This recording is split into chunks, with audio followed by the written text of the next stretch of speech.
perhatikan saja ya. Adik-adik tentunya masih ingat ada 3 partikel dasar penyusun atom ya. Dikatakan ketiga partikel dasar penyusun atom ini adalah karena pada umumnya dalam setiap atom itu pasti ada proton, elektron, dan neutron ya. Tapi tetap di kimia itu ada kecuali. Kecuali yang mana? Ada yang tahu nggak? Ada yang tidak lengkap penyusun dasarnya. Ada yang tahu? Unsur mana yang tidak mempunyai salah satu 3 partikel dasar penyusun atom? Tahu? Halo? Itu hidrogen ya. Hidrogen itu nomor atomnya 1 kan? Ya, massa atomnya berapa? 1. 1. Nah, berarti kalau misalkan contoh seperti ini C12 6, kita bisa menentukan berapa protonnya? 6 ya? Iya, Pak. Nih. Kemudian neutronnya berapa? 12 kurang 6 ya, selisih. Kemudian elektronnya berapa? Sama dengan nomor atom, karena ini atom netral. Tapi kalau untuk hidrogen 1,1, protonnya berapa? 1. 1. Neutronnya? 0. 0, gitu ya. Jadi dia tidak lengkap gitu. Dia tidak seolah-olah tidak mempunyai neutron. Nah, itu ya. Jadi kalau itu khusus untuk yang hidrogen 1,1, tapi kalau hidrogennya isotop dari hidrogen 1,1 yaitu hidrogen 2,1, nah itu baru dia lengkap ya. Apalagi hidrogen 3,1 isotopnya. Baik. Nah, di sini saya ingatkan kembali bagaimana menentukan elektron khususnya. Kenapa? Karena nanti hubungannya adalah kepada konfigurasi elektron. Artinya adik-adik harus paham betul bagaimana menentukan jumlah elektron. Nanti dari jumlah elektron ini akan dibuat menjadi suatu konfigurasi elektron. Nah, berbicara tentang konfigurasi elektron, adik-adik masih ingat dengan urutan tingkat energi dari Apel menurut teori mekanika kuantum? Urutannya masih ingat ya? Itu cara pengisiannya mulai dari kulit rendah energinya, bukan kulit, subkulit dengan energi terendah. Dalam hal ini siapa? Yaitu 1s2. Nah, selanjutnya 2s2 dan seterusnya ya.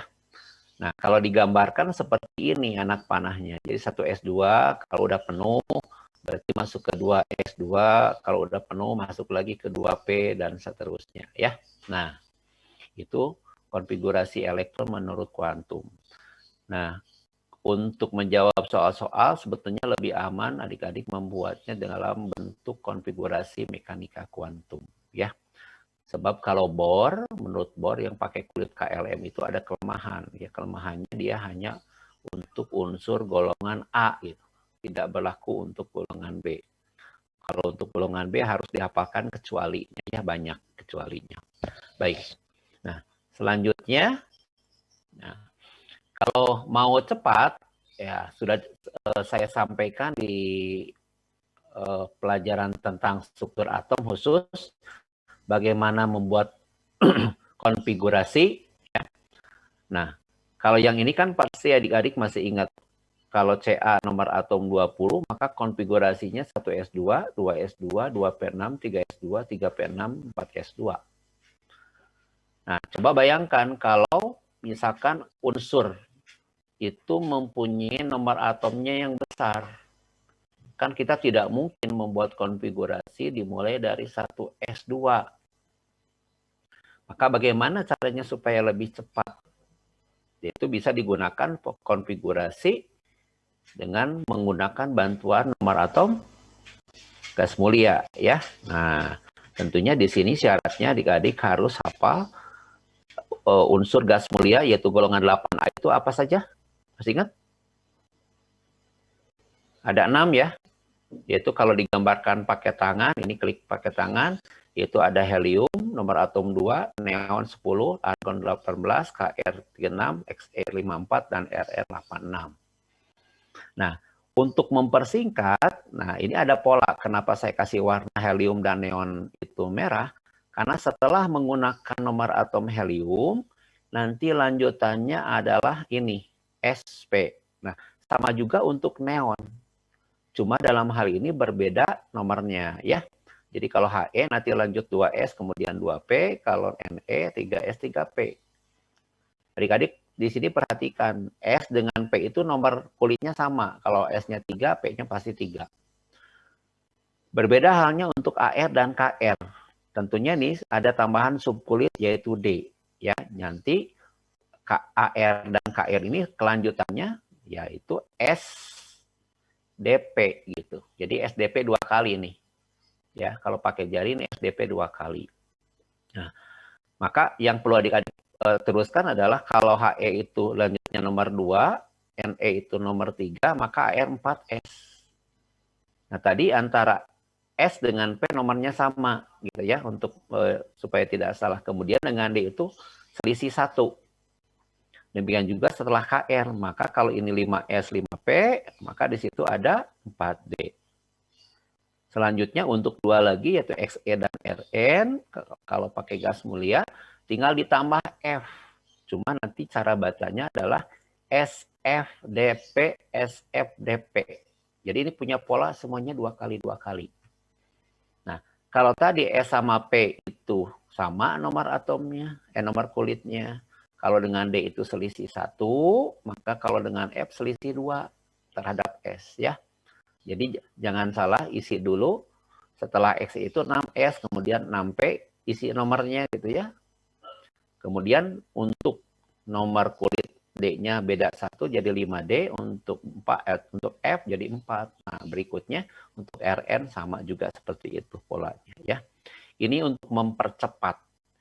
Jadi adik-adik bisa bayangkan ya, HENE itu SP, ARKR itu SDP, kemudian setelah XERN itu adalah SFDP, SFDP gitu ya. Baik. Sehingga penulisan konfigurasi CA nomor atom 20 ini kalau pakai konfigurasi singkat berarti kita pakai nomor atom gas mulia yang mana? Karena nomor atomnya di sini CA-nya 20.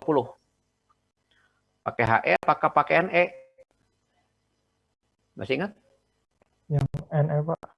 AR ya. Pak RI. Karena kan 20, cari yang paling dekat. Tapi tidak boleh lebih. Nah, berarti kalau pakai AR udah 18 nih.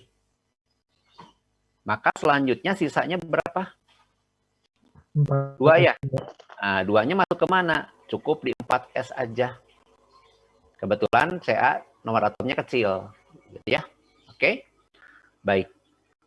Ada yang masih bingung untuk menuliskan konfigurasi elektron dengan cara singkat?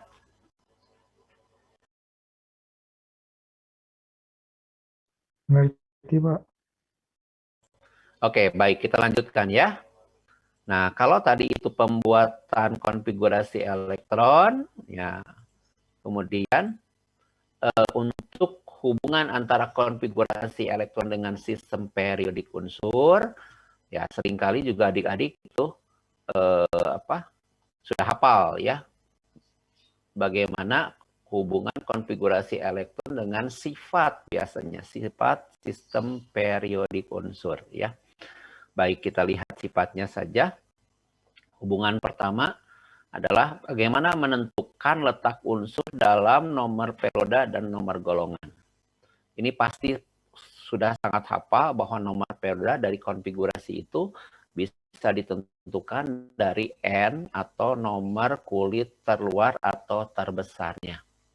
Sehingga kalau ambil contoh lagi, ini 20 dengan konfigurasi.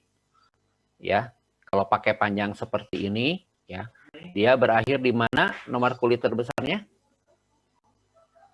4. 4 ya, berarti 4 ini menunjukkan N terbesar. Maka sudah dipastikan CA ini terletak pada periode keempat. Bagaimana kalau konfigurasinya pakai singkat? Sama aja, karena kan ini hanya menyingkat konfigurasinya aja. Tadi setelah CA20 kita pakai AR 18 sambung 4S2. Di sini kelihatan ya nomor kulit terbesar itu pasti punya S gitu. Walaupun sama juga dengan P, tapi kan belum tentu dia udah punya P gitu. Ya, kebetulan yang ini belum. Baik ya. Oke. Baik. Maka ini pun sama, 4 itu adalah merupakan nomor kulit terbesar. Ya, jadi mau tulis panjang konfigurasinya ataupun singkat, maka nomor periode itu sama dengan nomor kulit terbesar atau terluar. Nah, selanjutnya adalah bagaimana nomor golongan. Ya. Nah, di sini dibagi dua ya. Ada golongan A dan golongan B. Nah, untuk golongan A, di sini ada dua istilahnya orbital ya, atau subkulit atau blok biasanya. Kalau untuk golongan 1A dan 2A dia berakhir di S. Maka golongan 1 itu pasti S-nya 1. Ya, kalau golongan 2A pasti S-nya 2. Sedangkan golongan 3 sampai golongan 8 ya, nomor golongan itu ditunjukkan dari jumlah elektron S ditambah P. Kan tadi S-nya udah penuh 2 ya. Kalau P itu bisa maksimum berapa, masih ingat? 6. 6. Berarti nanti kalau 2 tambah 6, 8 kan? Sementara golongan A itu normal gitu. Cocok dengan bahwa nomor golongan itu cocok dengan jumlah S ditambah P. 3A berarti S-nya 2, P-nya 1, dan seterusnya sampai golongan 8 adalah S-nya 2, P-nya 6 kan? Nah, untuk golongan B, ya, ini kan ada dua golongan transisi ya, yang disebut dengan transisi dan transisi dalam. Nah, untuk yang transisi dalam ini berakhir ciri khasnya adalah di 4F dan 5F. Tapi kalau untuk transisi saja, maka nomor golongan itu ditentukan dari jumlah elektron S ditambah D. Nah, coba kalau kita lihat ya, S itu 2 maksimum, kalau D itu berapa maksimumnya? 10. 10. Maka kalau kita jumlahkan maksimumnya 2 tambah 10, 12. Sementara kan tidak ada golongan 12B gitu ya. Nah, sehingga di sini ada beberapa yang jumlah elektronnya melebihi nomor golongan gitu ya. Nah, di sini saya tuliskan yang kecualinya. Untuk yang jumlah elektron S plus D-nya 9 itu masuknya 8B. Ya, untuk S sama D-nya 10 itu masuknya 8B. Nah, jadi dalam hal ini golongan 8B itu ada 3 golongan. Dan selanjutnya untuk S plus D-nya 11, ya, maka dia masuknya golongan 1B. Dan terakhir S plus D-nya 12, ini maksimum semuanya ya, penuh. Maka dia golongannya 2B. Sedangkan untuk transisi dalam, maka ini langsung biasanya golongannya gitu ya, yaitu kalau 4F adalah untuk lantanida, sedangkan 5F untuk aktinida. Oke, jadi jangan lupa dalam penentuan golongan untuk khususnya golongan B ada yang kecualinya, yang ini ya. Baik. Nah, selanjutnya adalah contoh. Kita akan menentukan nomor golongan CA berapa. Tadi konfigurasinya ya 1S2, 2S2, 2P6, 3S2, 3P6, 4S2. Ya, tadi kan ini periodenya periode 4 ya. Kalau golongannya gimana? Lihat dari elektron terakhir yang diisikan. Ya, terakhir diisikan itu di mana? Di subkulit S ya. Berarti ini blok S gitu, dan kebetulan S-nya 2.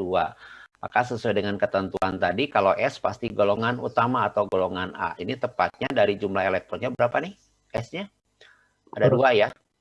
Berarti CA ini termasuk golongan berapa? 2A ya. Oke. Nah, gitu. Jadi untuk penentuan konfigurasi itu dilihat dari konfigurasi elektron terluar atau istilahnya konfigurasi elektron valensi ya. Jadi seolah-olah hanya golongan 1 2 saja yang S-nya berdiri sendiri. Ya, kalau golongan lain itu selalu S ditambah P atau untuk golongan B S ditambah D gitu ya. Oke, jangan lupa itu. Baik. Nah, bagaimana dengan V23? Kalau kita pakai gas mulia AR kan? Lanjut 4S2, 3D3. Di sini kelihatan bahwa elektron terakhir dimasukkan ke subkulit D ya. Berarti V ini termasuk golongan A atau B? B. B. Tepatnya nomor golongannya berapa? Ditotalkan antara elektron di S ditambah yang D. Berapa totalnya? 2 ditambah 3 ya. Berarti ini golongan 5B. 5B. Nah, sedangkan nomor periode yang mana? Nomor terbesar berapa kulitnya di sini? 4. 4 ya. Nah, berarti ini tepatnya adalah periode 4 golongan 5B ya. Oke. Baik. Silakan ada pertanyaan dulu ini karena konfigurasi ini menjadi konsep dasar di dalam ketiga hubungan topik ini yang akan kita bahas hari ini. Kalau konfigurasinya udah lupa atau masih bingung, ini menghambat kepemahaman yang berikutnya atau menjawab soal. Karena di UTBK itu soalnya gabung biasanya. Ada struktur atom sekaligus sistem periodik unsur sekaligus ikatan kimia. Sistem periodik unsur dan ikatan kimia ini membutuhkan pemahaman yang sangat kuat tentang struktur atom. Ya, jadi struktur konfigurasinya itu harus benar-benar lihai gitu. Oke, ada? Saya tunggu beberapa detik. Kalau tidak ada berarti sudah paham semua ya. Itu tadi jumlahin tuh 2 ini terakhir, Pak. Ya, betul, 2 terakhir. S-nya kan 2. Ya. D-nya 3. Nah, jadi jumlah elektron di S yaitu 2 tambah 3 menunjukkan nomor golongannya 5 gitu. Cuma hati-hati tadi kecuali. Ya, nih kecualinya yang ini saya ingatkan. Yang B itu kan masalah untuk yang jumlah elektronnya tidak 8.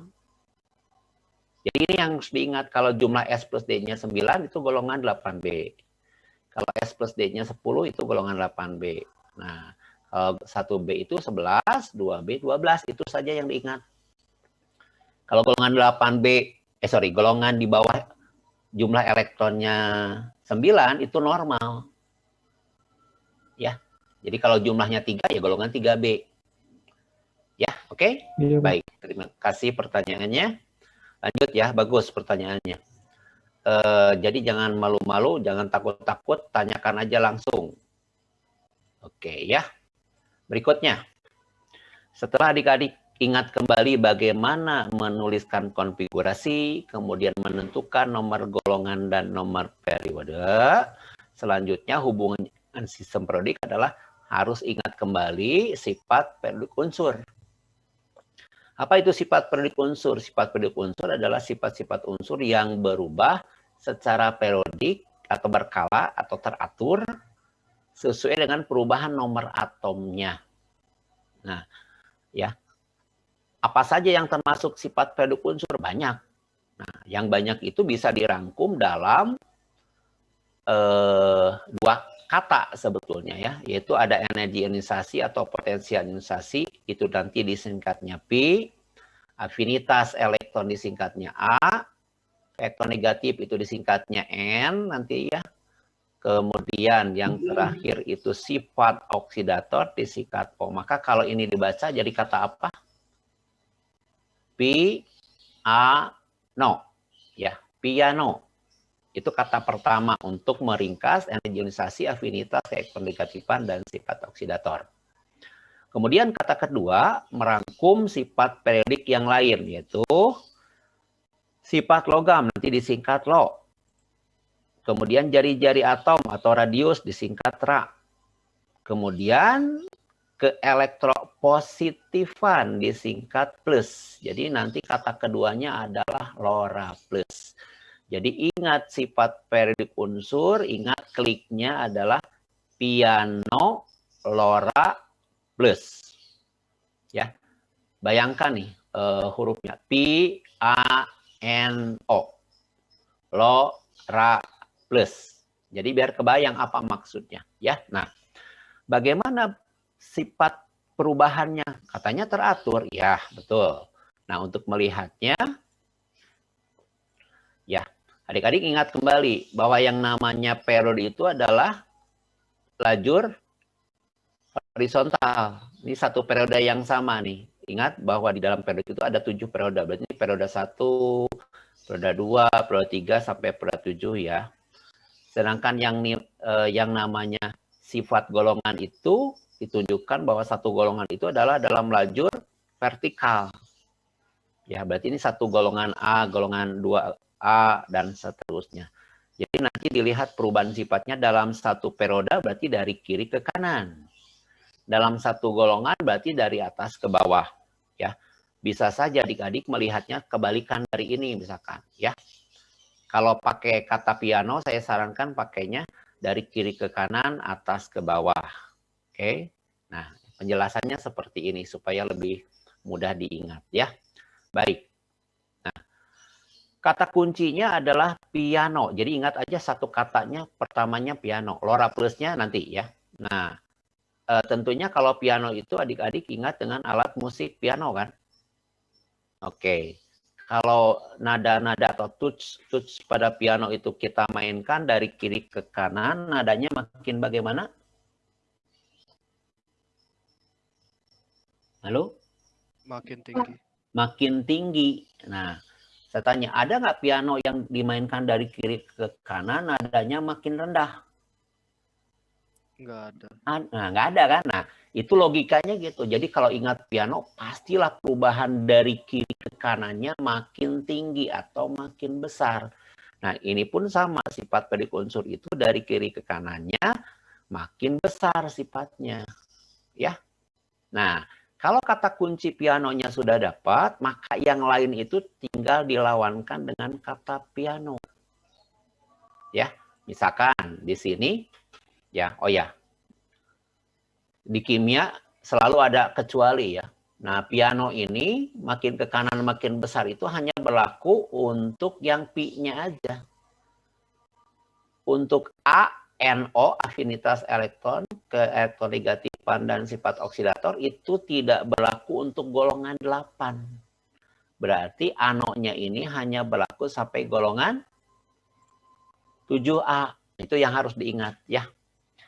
Kalau energiisasi berlaku golongan 8A. Cuma kalau ANO-nya hanya untuk golongan 7A. Nah, seringkali di soal golongan 7A pertanyaan misalkan keelektronegatifan ini menjadi jebakan. Kalau adik-adik hanya ingat piano ke kanan makin besar, maka yang paling kanan itu 8A. Nah, itu tidak berlaku ya untuk elektronegatifan. Nah, tadi kalau kata piano ke kanan itu makin tinggi atau makin besar perubahan sifatnya, maka ke bawah itu lawannya. Nah, kalau arah piano ke kanan makin besar, ke bawah makin kecil, maka lora itu adalah lawan dari ini perubahannya. Maka kalau lora plus ke kanan makin kecil, ke bawah itu makin besar. Jadi dengan hanya cukup mengingat piano, ya ke kanan makin besar, yang lainnya tinggal dilawankan. Tapi jangan lupa arahnya ke kanan dan ke bawah. Tapi kalau adik-adik punya ide untuk menghafalkan arah berbeda, silahkan. Ya. Oke, cuma cikal bakal ditemukannya klik sifat periodik itu adalah lihatnya dari kiri ke kanan, atas ke bawah, ya. Baik. Nah, harap ini diingat-ingat, ya. Di soal UTBK itu pasti muncul yang namanya perubahan sifat periodik unsur. Nanti kita lihat di soal kuisnya, ya. Oke, kemudian juga soal SBMPTN-nya. Baik. Kita lanjutkan dengan contoh soal nomor 1 supaya punya pemahaman bagaimana hubungan konfigurasi dengan sistem periodik unsur ya. Di sini contohnya adalah di antara unsur P, Q, R, S, T dengan nomor atom masing-masing diketahui 3, 12, 19, 33, dan 53, manakah yang terletak dalam golongan yang sama pada sistem periodik? Nah, kalau pada soal SBMPTN itu soalnya berupa kalimat atau paragraf seperti ini, kalau UTBK itu biasanya berupa tabel, bedanya di situ aja. Tapi maksudnya sama aja, ya. Dalam soal ini adalah diminta untuk golongan yang sama. Ya. Golongan yang sama itu ditunjukkan oleh apa? Konfigurasi elektron valensi yang sama kan? Jadi kita akan cari ya melalui konfigurasi elektronnya yaitu elektron valensinya yang sama. Oke. Maka kalau adik-adik mahir dalam penentuan konfigurasi ini untuk P-nya nomor atom 3, maka konfigurasinya 1s2 2s1. Untuk 12 bisa disingkat ya atau dipanjangkan seperti ini. Maka kalau 12 dia berakhir pada 3s2. Kalau R19 ya akan berakhir pada 4S1. S33 ya akan berakhir pada 4S2, 3D10, 4P3. Nah, perhatikan untuk S. Untuk S nomor atom 33 ini terakhir kita memasukkan elektron ke subkulit apa?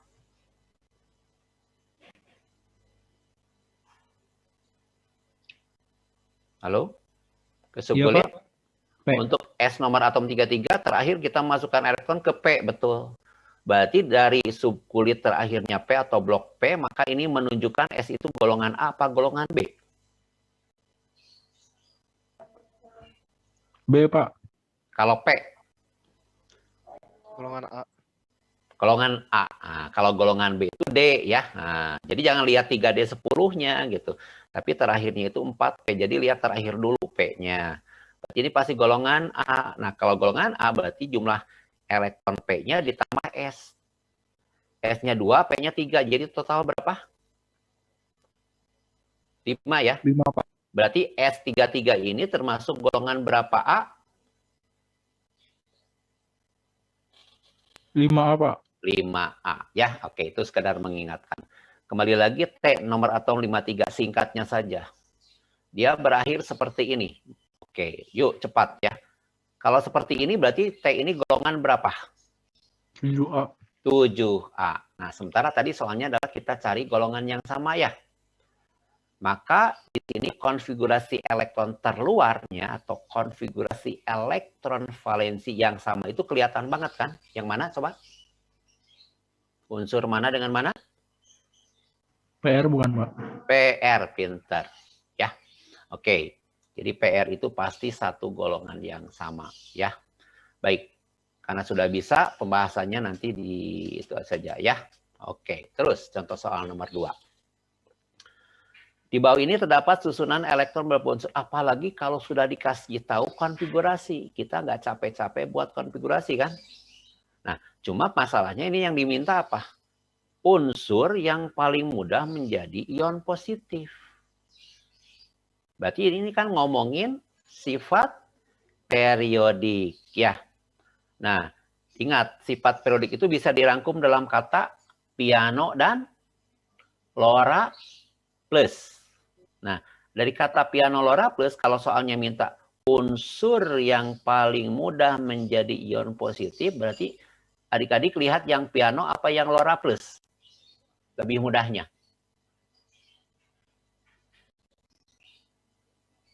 Lora plus, Pak. Plus, betul. Karena kan ini paling mudah menjadi ion positif. Berarti ingat lawan dari piano. Kalau Lora plus itu berarti ke kanannya makin kecil. Ke bawah makin besar kan kalau Lora plusnya. Nah, seperti ini. Nah, Lora plusnya ke kanan makin kecil, ke bawah makin besar. Ya. Berarti yuk kita pahami dulu. Supaya memperoleh unsur yang paling mudah menjadi ion positif, kita cari paling kiri apa paling kanan. Satu-satu dulu ya. Paling positif itu paling kiri, paling kanan? Paling kiri. Nah, sekarang paling atas apa paling bawah? Bawah. Paling bawah. Berarti kalau kita cari unsur yang paling ion positif, harus cari paling kiri dan paling bawah gitu ya. Itu penggunaan dari sifat periodik Lora plus. Nah, sehingga dengan cepat gitu, yuk kita cepat. A ini golongan berapa A? Karena berakhir di S pasti A ya. 1A. 1A. Kalau B? 2A. 2A. Periodenya sekaligus ya, kelihatan periode 3. Kalau C golongan berapa, periode berapa? 7A. 7A periode? 3. 3. Kalau D golongan? 2. Nah, hati-hati. Ada yang aneh kan di dalam konfigurasi ini? Konfigurasi ini diurut, lihat. 3P, padahal Erik tahu setelah 3P itu harusnya apa? 4S. Atau kelihatan banget D-nya udah penuh belum? Belum. Nah, kalau D-nya belum penuh, ini pasti ujungnya gitu. Cuma di dalam soal kebiasaan ini diurut kembali berdasarkan urutan nomor kulit. Kalau tadi above itu harusnya setelah 3P itu 4S2 dulu, baru terakhirnya 3D. Nah, kalau ditulisnya seperti above itu kelihatan ujungnya 3D. Tapi kalau di soal, biasanya itu disusun ulang gitu. Bukan salah ya. Ini jebakan, hati-hati. Jadi kembali lagi, untuk unsur S ini karena berakhir di 3D3, berarti golongan B. B. Tepatnya berapa B? Jumlahkan sama S-nya ya. 5B. 5B. Periodenya 3. yang terbesar? 4. Nah, jadi selalu yang terbesar sajalah, gampang. 4. Berarti ini golongan 5B periode 4. Kalau T berakhir di mana? 1A. 1A karena 4S. Tepatnya adalah golongan 1A periode berapa ini? Periode 4. 4. Nah, tadi kita cari unsur paling positif adalah unsur paling kiri, paling bawah ya. Kalau dilihat dari tabel unsur periodik, unsur paling kiri itu golongan berapa? 1A. 1A. Berarti sudah langsung dibuang tuh. Jawaban B, C, D. Berarti tinggal dilawankan jawaban A dengan T. Mana di antara golongan 1A ini yang paling bawah? Periode 3 apa periode 4? 4. Periode 4. Jadi dalam hal ini jawabannya adalah yang E. Ya. Nah, itu contohnya soal menghubungkan konfigurasi elektron dengan sifat periodik. Oke, supaya lebih paham lagi, kita berlatih lagi dengan satu soal ini ya. Oke, yuk, contoh soal nomor 3. Unsur dengan keelektronegatifan paling tinggi akan dipunyai oleh unsur dengan konfigurasi elektron keadaan dasar seperti ini. Ya, keadaan dasar itu apa supaya jangan bingung? Keadaan dasar itu adalah sebagaimana kita menyusun seperti urutan above. Itu dasar namanya. Ya. Dan biasa kita selalu kalau membuat konfigurasi itu keadaannya adalah dasar. Belum dipindahin satu pun elektron kemana gitu ya. Jadi keadaan yang aslinya dasar itu. Nah, ini pun sama. Sudah diketahui konfigurasinya. Kata kuncinya apa di sini? Mencari keelektronegatifan paling tinggi. Ya, nah maka kalau keelektronegatifan paling tinggi ini berarti kita pakai katanya piano apa LoRa plus lebih gampang. Piano. Piano, pintar ya. Oke, yaitu N-nya. Masih ingat perubahan piano ke kanan? Besar. Makin? Tapi ada kecuali ya? Kecuali siapa? Kecuali? Ano. Ano. Itu hanya sampai golongan 7. 7A. Nah, jadi ini pun sama. Lihat yang ditanya itu keelektronegatifan. Kebetulan saja jawabannya tidak ada yang menjebak ke golongan 8 gitu. Ya.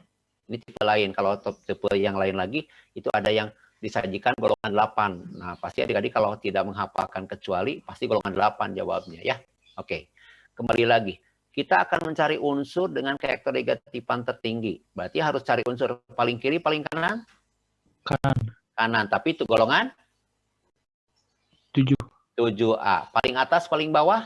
Paling atas. Paling atas. Berarti kita cari golongan 7A paling atas. Maka dengan sepintas bisa ketahuan dari A, B, C, D, E ini mana yang golongan 7. Yang C. Yang C. Ada lagi golongan 7? B. Yang B. Enggak. Golongan B itu 1A. Iya. Jawabnya cuma 1 ya. Iya, Pak. C doang golongan 7. Ya udah ini nggak ada lawan. Ini golongan paling kanan. Kebetulan periodenya ini yang paling atas dibanding yang 1A. Ini kan logam nggak mungkin gitu. Golongan 3A ya. Jadi jawaban tepatnya keelektronegatifan paling tinggi itu dipunyai di golongan 7. Oke. Ya, jadi dalam hal ini singkatnya aja. Kalau sudah ditentukan golongannya itu yang C ya. Jadi hati-hati untuk E nih. Ini bukan golongan 1A. Ya, karena harus tambahkan dengan D. Gitu ya, jumlah totalnya yang E itu adalah 11, jadi golongan 1B. Ini contohnya ya. Baik, itu adalah hubungan antara konfigurasi dengan sistem periodik unsur. Berikut sifat periodiknya. Jangan lupa dengan kata piano dan Lora plus. Ingat kata pianonya ke kanan makin besar hanya berlaku sampai golongan 7A itu anonya. Ke bawah makin kecil. Lora plus lawan dari piano gitu ya. Oke. Baik. Oh ya, masih ada satu lagi biar lebih paham nih. Atom dengan susunan elektron berikut yang mempunyai energi ionisasi pertama terbesar. Nah, kata kuncinya apa? Yang harus dicari. Energi ionisasi. Seringkali adik-adik bingung, kok ada kata tambahan ya, energi ionisasi pertama. Apa sih maksudnya? Maksudnya gini, kalau membandingkan energi ionisasi itu pasti sama. Ya, energisasi itu ada tingkatannya. Ada energisasi pertama, kedua, ketiga, dan seterusnya. Tapi kalau membandingkan biasanya sama. Kalau membandingkan energisasi berarti kita bandingkan pada taraf yang sama. Misalkan pada taraf energisasi pertama dengan energi ionisasi pertama yang lainnya gitu. Ya, bisa saja ini energisasinya kedua yang ditampilkan. Maka bandingkan dengan energi ionisasi kedua unsur-unsur lain. Tidak bisa kita bandingkan energisasi pertama dibandingkan dengan energisasi kedua. Ya, jadi setiap unsur itu yang pertama kali mengeluarkan elektron disebutnya energi ionisasi pertama. Kalau elektron kedua yang dilepaskan berarti sebutannya adalah energi ionisasi kedua gitu ya. Jadi hiraukan ada energi ionisasi pertama karena selalu kalau di SMA melihat energi ionisasi itu adalah yang pertama dulu ya. Karena yang pertama ini adalah yang paling besar sebetulnya. Ya, kalau suatu unsur melepaskan ke satu, kedua, ketiga, keempat, dan berikutnya, maka ionisasi pertama itu selalu yang paling sulit atau yang paling besar ya. Baik. Nah, kalau kata kuncinya energi ionisasi terbesar, berarti kita gunakan piano lagi kan? Ya. Oke, yaitu paling mana nih kalau kita cari ionisasi pertama? Paling Paling kanan. kiri, paling kanan? Kanan. Paling kanan, paling atas, paling bawah? Atas. Paling atas. Oke, yuk kita tentukan. Kita akan cari unsur golongan mana di antara A, B, C, D ini paling kanan, paling atas. Kalau yang A, 1S2 golongan berapa? 1. 1A, pintar. Oke. Kalau yang B, golongan berapa? 2. Nah, ini kejebak. Ini nomor atom berapa coba? S. 2 ya? Ya, 2. Ada kecuali, masih ingat kecuali? Siapa coba? Yang nomor atom 2 siapa? Unsur mana? Gas mulia siapa? Helium. Betul nggak? Jadi walaupun konfigurasinya 1s2, ini bukan berarti golongan 2A, betul? Iya, Pak. Karena ini adalah helium. Ingat, pokoknya kalau nomor atom 2 mau dilambangkan dengan apapun itu pasti helium. Ingat, tidak bisa dibuat konfigurasinya untuk menentukan elektron valensi gitu. Ya. Maka ini golongannya golongan 8A periode 1. Nah, sudah jelas jawabannya ya. Golongan 8A periode 1 itu adalah unsur paling kanan, paling atas. Betul? Sedangkan yang lainnya C itu golongan berapa? Kalau berakhir di 2S1, 1A ya? 1A. Nah, periode 2. Kalau D, golongan? 2A. 2A, periode 2 ya? Oke. Kalau E? 8. 8A, periode? 2. 2. Tadi kita udah ketemu bahwa unsur paling kanan paling atas adalah golongan ini yang B ya, yaitu si helium. Nah, ingat helium itu adalah unsur yang energi ionisasinya terbesar sedunia. Ya. Jadi paling tidak reaktif tuh helium. Makanya biasa digunakan sebagai apa coba helium manfaatnya? Balon terbang. Balon. Balon terbang ya, balon udara. Tapi bukan yang balon untuk ulang tahun. Kalau ulang tahun itu umumnya diisinya hidrogen. Mudah meledak. Kalau ini yang balon terbang. yang apa biasanya kalau mau terbang apinya digedein ke atas, kalau mau turun apinya dikecilin. Itu balon terbang. Kan kelihatan sekali heliumnya dibakar kan? Ya. Kalau gas helium dibakar harusnya meledak kan? Ini tidak. Kenapa? Karena helium itu adalah unsur paling energi ionisasinya terbesar. Artinya paling sukar terionisasi. Paling tidak reaktif. Sehingga walaupun dibakar langsung itu tidak menimbulkan reaksi. Hanya memuai mirip seperti benda umumnya. Dipanaskan memuai. Sehingga volume balon membesar sehingga dia bisa terbang ke atas gitu ya. Kalau dikecilin suhunya turun berarti dia menyusut lagi, dia menjadi turun gitu ya prinsipnya. Oke. Ya. Baik, ini contoh terakhir untuk hubungan konfigurasi dengan sifat periode unsur. Berikutnya kita akan masuk ke keikatan kimia. Ya. Oke, saya tidak bahas lagi tentang ikatan ion dan ikatan kovalen. Ya. Tapi nggak apa-apa kita ingatkan. Kalau ikatan ion itu umumnya terjadi antara apa? Dilihat dari logam non-logamnya. Masih ingat? Kalau ikatan ion biasanya terjadi antara unsur logam dengan non-logam. Kalau senyawa kovalen umumnya non-logam, non-logam. Nah, kalau kita berbicara tentang kepolaran molekul, berarti yang kita bicarakan itu pastinya adalah senyawa kovalen. Bukan senyawa ionik. Kenapa? Karena kalau senyawa ionik itu pasti polar. Semua senyawa ionik itu pasti polar. Tapi tidak semua senyawa kovalen polar. Makanya senyawa kovalen itu dibagi dua kan. Ada kovalen polar, ada non-polar. Nah, cara melihatnya seperti ini. Saya sudah buat dalam bentuk diagram. Ya, nah yang paling gampang itu kita lihat dulu dari molekulnya diatomik atau lebih, ya.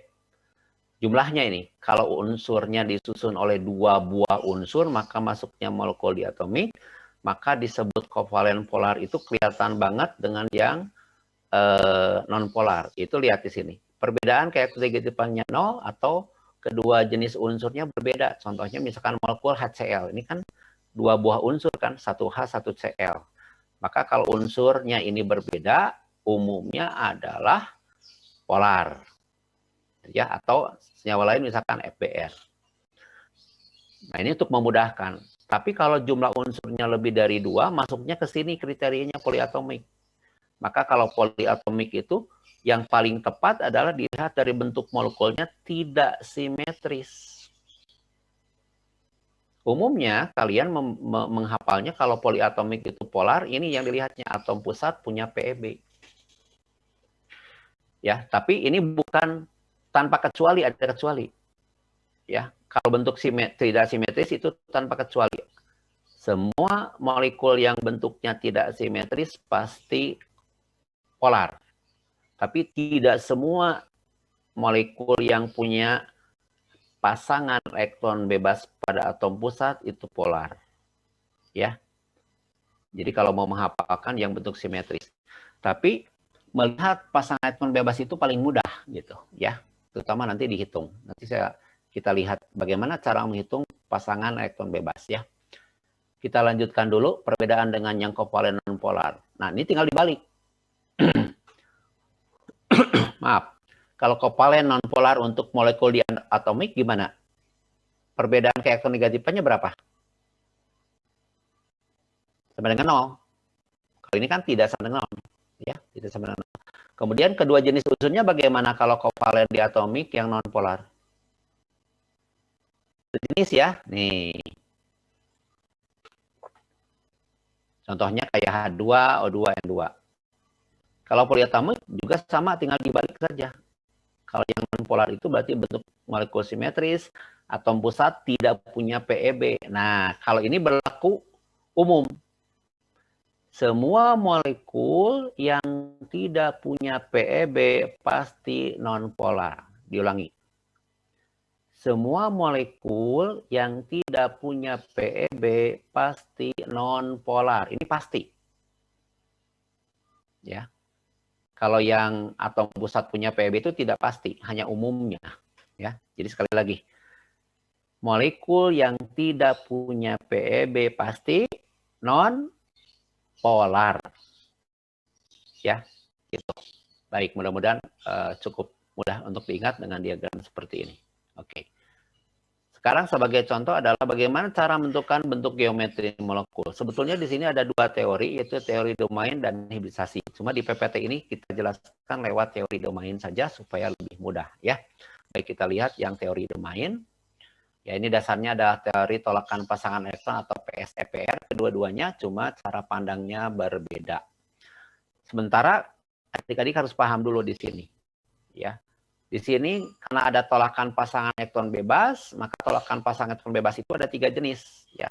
Bisa tolakan sesama PEB, bisa tolakan PEB dengan PEI, atau tolakan PEI dengan PEI. Contohnya lebih jelas adalah seperti H2O misalkan. Nah, di H2O itu lengkap, ada 2 PEB, ada 2 PEI. Makanya di sini ada 3 jenis tolakan, bisa PEB dengan PEB-nya saling tolak menolak, bisa PEI dengan PEI-nya saling tolak menolak, ataupun bisa juga tolakan itu terjadi antara PEB dan PEI. Ini contoh yang lengkap, ya. Di antara ketiga tolakan ini mana yang paling besar? Ya, tolakan PEB-PEB, sehingga supaya tolakan PEB-PEB ini yang besar ya menjadi kecil, maka posisi PEB dengan PEB-nya itu harus paling jauh. Maka akibatnya dia akan mempunyai struktur bentuk geometri yang berbeda. Supaya dia paling jauh, dia akan memposisikan ya melalui sudut dan panjang ikatan. Oke, nah dirangkum di sini dalam teori domain. Oke, satu domain itu berarti kedudukan elektron atau daerah keberadaan elektron ya, di mana jumlah domain elektron itu bisa jadi 1 PEB. Ya, kalau 1 PEB itu sebutnya 1 domain, bisa jadi ya 1 PE itu sama dengan 1 domain. Ya. Oke, nah sebagai contoh di sini misalkan H2O, ini PEB-nya ada 2, ya, PI-nya 2, berarti total domainnya ada 4. Itu cara menghitung domain. Kemudian kalau CO2 digambarkan struktur Lewisnya seperti ini, nah walaupun di C dengan O yang kiri itu ikatan rangkap 2, maka disebutnya tetap 1 domain. Ya, makanya di CO2 itu pasangan elektron ikatannya cuma 2. Walaupun di sini ada 4 pasang. Jadi bukan 4 ya. Jadi ikatan rangkap ini disebutnya 1 domain. Ya. 1 ikatan rangkap di kiri 1 domain, kemudian ikatan rangkap di kanan 1 domain. Maka total domainnya ada 2. Sementara di C tidak ada PEB-nya karena semuanya dipakai. Nah, kalau di SO2 di sini lihat, walaupun ini rangkap 2, kemudian yang kanan itu tunggal ikatannya, tetap dihitungnya 1 dan 1. Sementara di S masih ada 1 PEB. Gitu ya, maka total domainnya ada 3.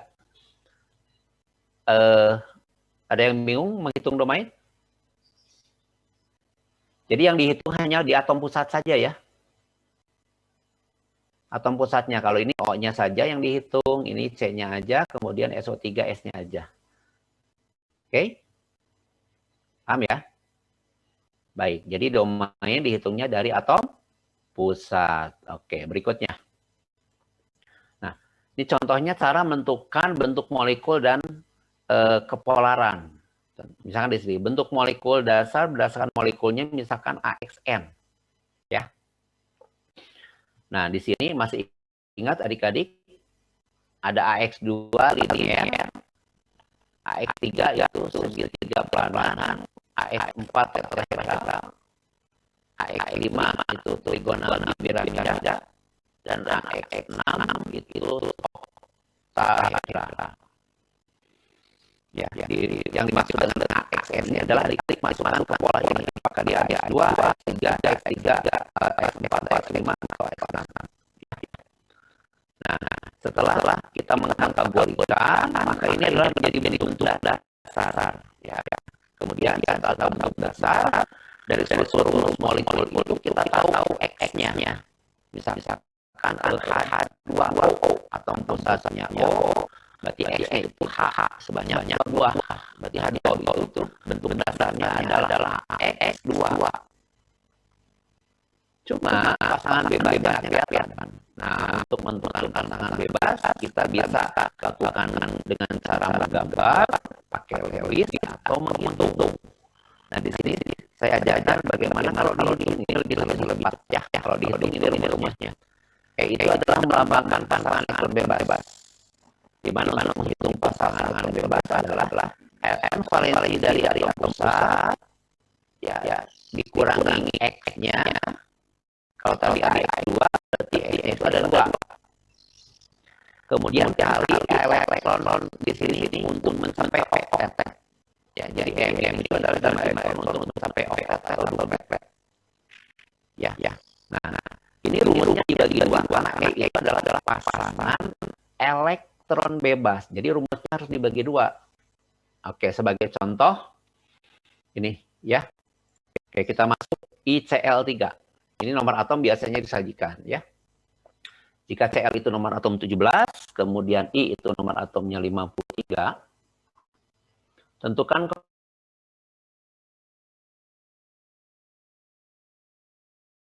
tiga.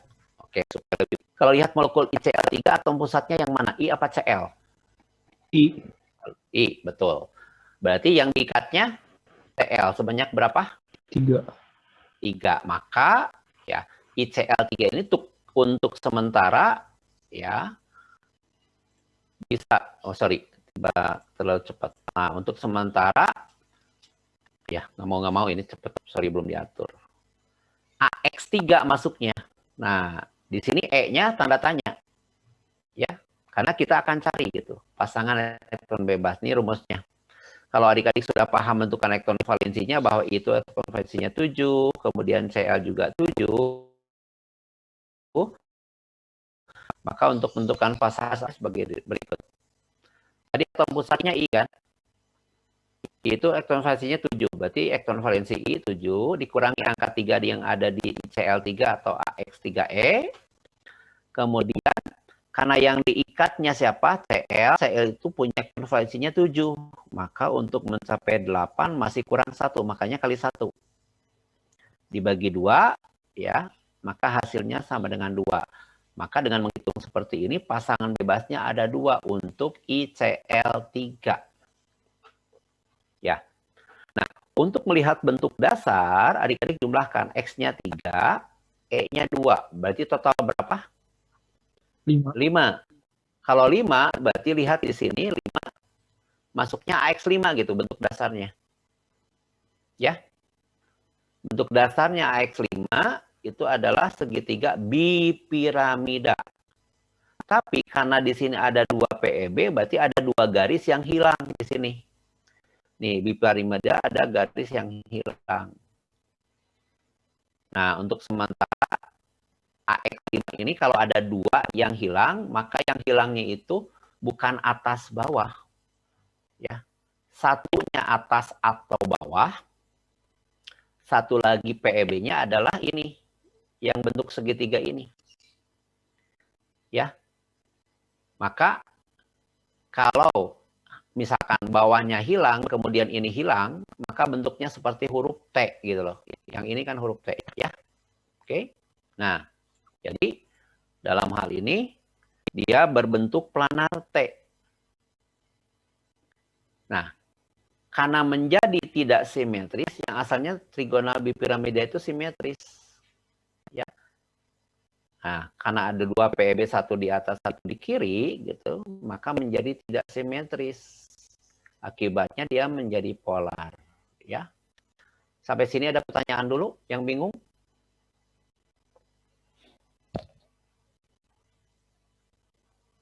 Bagian mana yang bingung? Jadi Gimana? jadi Maaf, ulangi, bisa diulangi? jadi T itu gara-gara apa, Pak? Jadi apanya? Oh, oke. Planar T itu seperti ini. Kan tadi bentuk dasarnya apa? Trigonal bipiramida kan? Kalau trigonal bipiramida berarti alasnya segi 3. Nih alasnya segi 3. Ini atom pusatnya, pusatnya di tengah, di alas, di permukaan ini ya. Nih. Ini atom pusatnya di sini. Kemudian, nah ini kan. Jadi kalau seharusnya AX5 tuh ini A, ini X-nya ada 5. 1, 2, 3, 4, 5. Ini yang tanpa PEB. Karena di sini PEB-nya sudah dihitung, dibuktikan ada berapa buah? 2. Maka PEB itu tidak punya atom kan? Berarti nanti PEB-nya itu dihilangkan. Jadi kalau ini dihilangkan bisa atas atau bawah. Misalkan saya bilangkan ini yang X bawah. Begitu otomatis ini tidak ada garis. Nah ini kan baru satu PEB hilang. PEB keduanya apa? Salah satu di antara yang bentuk segitiga datar. Misalkan saya hilangkan yang ini. Nah ya, ini. Oke, saya ganti dengan PEB nih. PEB-nya 1, ya ini 2. Sekali lagi PEB itu tidak ada atom. Berarti nanti ini dihilangkan garisnya. Maaf, garisnya dihilangkan. Jadi kalau dihilangkan, set, hilang, ini hilang. Ini hilang, lihat. Ya. Oke, untuk melihat bentuknya dihilangkan, ini lihat. Ini bentuknya seperti huruf T gitu. Kebayang? Cuma memang ini sifatnya itu menekan. Menekan, ini juga sifatnya menekan. Akibatnya yang tadinya punya sudut ini seperti seolah-olah dia membuka gitu. Nah, menjadi seperti ini. Ini A, ini X yang kiri, ini X yang kanan. Nah, jadi diibaratkan seperti huruf T. Paham? Ya, gitu. Jadi sekali lagi diulang ya. Bentuk dasar itu adalah ditinjau dari jumlah total pasangan elektron ikat. Nanti ya, dari yang bentuk dasar ini dibuang garisnya. Gitu ya caranya. Oke? Bisa? Sip. Baik. Contoh lain ya. Ini kita clear dulu. Nah, contoh lain satu lagi nih sebelum ke kuis ya, siap-siap untuk kuis. Nah, contoh soal nomor 6. Jika atom S dapat berikatan dengan O, nomor atomnya diketahui juga. Tadi S itu 16 dan O itu 8. Membentuk SO3, tentukan kepolaran dan bentuk geometri molekul SO3. Oke, supaya lebih, ini saya tulis aja ya, walaupun ada PPT-nya. Ini atom pusatnya siapa? Atom pusatnya S. Nah, oh ya, sebelumnya adik-adik tentukan dulu S itu elektron valensinya berapa? Kalau dia 16.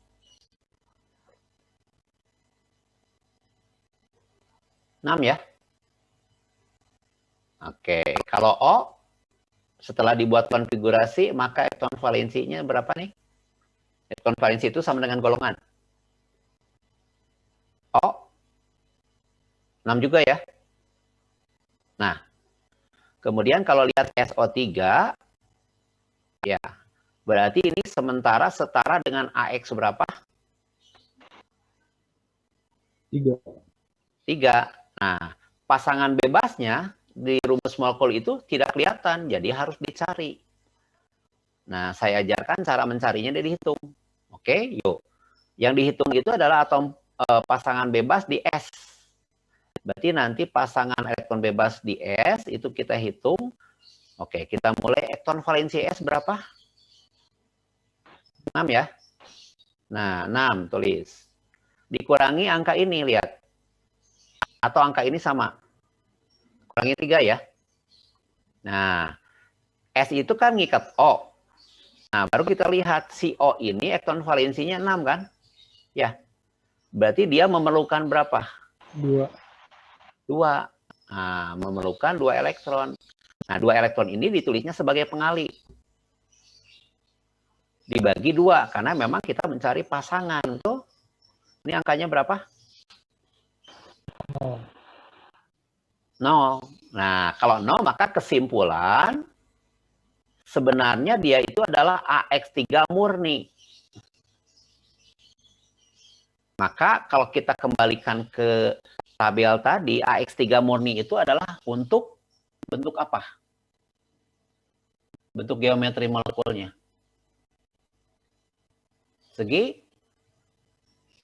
3 planar. Karena di sini ada PB nggak? Tidak ada ya. Yang tidak punya PW itu pasti polar apa pasti non polar? Non. Pasti non polar gitu. Silakan, bingung di bagian mana?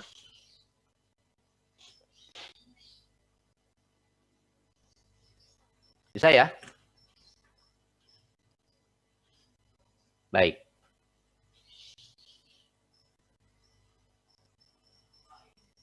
Oke, ini ya sudah dibahas ya, jadi dipercepat saja di sini. Oh ya, sorry, terlalu cepat. Nah, silakan adik-adik untuk memulai mengerjakan